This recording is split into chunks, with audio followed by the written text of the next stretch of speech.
जनाब उसामा कादरी साहब सवाल पूछें।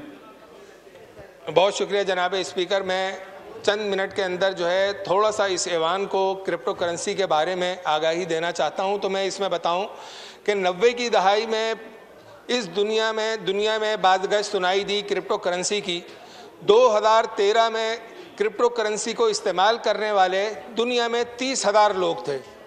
और जनाब स्पीकर 2021 में 56 मिलियन लोग जिन्होंने क्रिप्टो करेंसी में जो है वो ट्रेड करने लगे।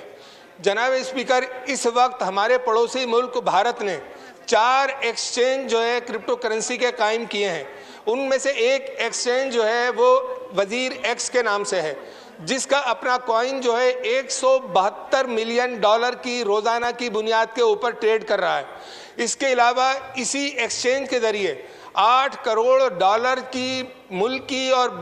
आलमी ट्रेड जो है वो एक्स वजीर के एक्सचेंज से हो रही है। जनाब स्पीकर, मैं यहाँ एक बताना चाहता हूँ इस ऐवान को कि इस वक्त पाकिस्तान में क्रिप्टो करेंसी का एक्सपर्ट वकार ज़का उसने SEC में एक्सचेंज खोलने के लिए एक दरख्वास्त दी है, लेकिन वो हनूज़ अभी तक तवज्जो तलब है। जनाब स्पीकर, जब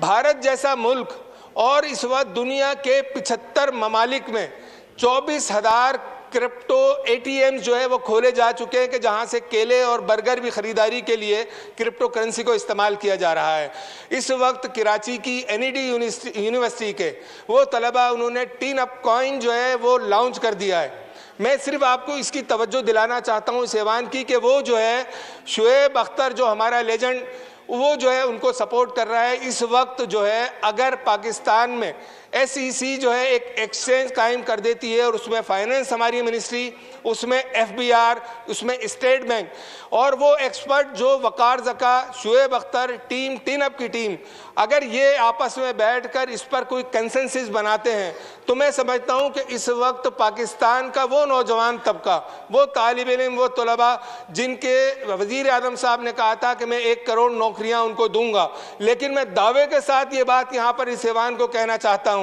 कि अगर क्रिप्टो करेंसी पर ये हमारे इदारे संजीदगी के साथ बैठ जाएं तो हमारे वो नौजवान तलबा और तालिबात पूरे पाकिस्तान के जो डिग्रियां हाथ में लेकर घूम रहे हैं उन्हें फिर नौकरी के लिए किसी भी गवर्नमेंट इदारे के पास आने की ज़रूरत नहीं होगी, बल्कि वो जो है इस एक्सचेंज के ज़रिए, इस क्रिप्टो करेंसी के ज़रिए अपने ख़ानदान के कफील भी बन सकते हैं और मिलियन ऑफ डॉलर की अगर इस पर सही मानों में काम किया जाए तो पाकिस्तान को ज़र मुबादला भी मिल सकता है। जिस तरह स्टॉक एक्सचेंज में मुल्की और बैनुल अक़वामी लोग जो है वो आकर वहाँ पर ट्रेड करते हैं और वो जो है टैक्स भी इस पाकिस्तान को अदा करते हैं। अगर इस तरह का कोई मैकेनिज्म बनाया जाता है, लेकिन मेरी ये गुजारिश होगी कि जो इसके एक्सपर्ट्स हैं Waqar Zaka, Shoaib Akhtar, team ten up और अनस मिर्ज़ा अनस बेग और इसके अलावा फैसलाबाद के लोग हैं, इनको ज़रूर बुलाया जाए और इनके ओपिनियन के साथ साथ स्टेट बैंक,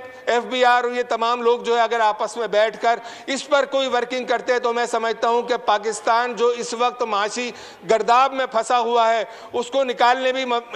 में भी मदद मिलेगी। और जो लोग इस वक्त बेरोजगारी के शिकंजे में जकड़े हुए हैं और वो जो है डिग्रियां हाथ में लेकर घूम रहे हैं, सिर्फ $50 की उससे अगर इन सब की मदद की जाए तो इंशाअल्लाह मुझे उम्मीद है कि वो अपने घर के कफील बन जाएंगे। इसके एक जुमला और इसकी ट्रेनिंग के लिए PTV को अगर पाबंद कर दिया जाए कि वो हमारे नौजवान तलबा तालिबात को अगर 15 मिनट की ट्रेनिंग दे तो मैं समझता हूं कि इसकी बहुत मालूम साबित होंगे। अली मोहम्मद खान साहब। सर, ये जो क्रिप्टो करेंसी है basically this is an algorithm based innovation है और इसमें एक इशू है कि इसका कोई सेंट्रल इशूअर या कोई गारंटीड जुरिस्डिक्शन इसकी नहीं है। एक नई टेक्नोलॉजी है। स्टेट बैंक की जो इस पे हमारे पास इंफॉर्मेशन आई है वो यही है कि they are keeping close lies on international जो स्टेक होल्डर हैं उनके साथ भी। फ़िलहाल स्टेट बैंक ने सर ये किया है कि उन्होंने इसमें मैं पढ़ भी देता हूँ आपकी इजाज़त से, पैरा का सिर्फ 2-3 लाइनें आपकी इजाज़त से। इजाज़त है sir. SBP prohibited its regulated entities from indulging in any investment, trading in virtual cryptocurrencies and to facilitate their customers in performing cryptocurrency activities. A decision was taken to protect its regulated entities and the depositors from undue losses, which may threaten the financial stability of the country and create systematic risks. तो जिस तरह मैंने पहले अर्ज़ किया मोहतरम कादरी साहब को कि हम एक नई टेक्नोलॉजी के लिए बिल्कुल ओपन हैं, लेकिन स्टेट बैंक इंटरनेशनल जुरिसडिक्शंस में स्टेक होल्डर्स के साथ भी राब्ते में है, और इसमें जो एंटी मनी लॉन्ड्रिंग यूनिट्स हैं CFT, जो इस वक्त FATF से पाकिस्तान इंशाल्लाह निकल रहा है, अल्लाह के करम से ग्रे लिस्ट से निकलेगा, तो इन सारी चीज़ों पे हमने फोकस करना है। लेकिन ज़ाहिर एक नई टेक्नोलॉजी है, आप उस पर दरवाजे भी नहीं बंद कर सकते। अगर कादरी साहब, मोहतरम मेंबर साहब और ऐवान का सेंस है कि इस पर मज़ीद डिटेल डिस्कशन होनी चाहिए, तो आई थिंक इसके लिए बेहतर फोरम ये है कि इसकी स्टैंडिंग कमेटी में फाइनेंस की डिटेल डिस्कशन हो जाए। दुनिया के बहुत से ममालिक में अभी ये इस्तेमाल हो रहा है, और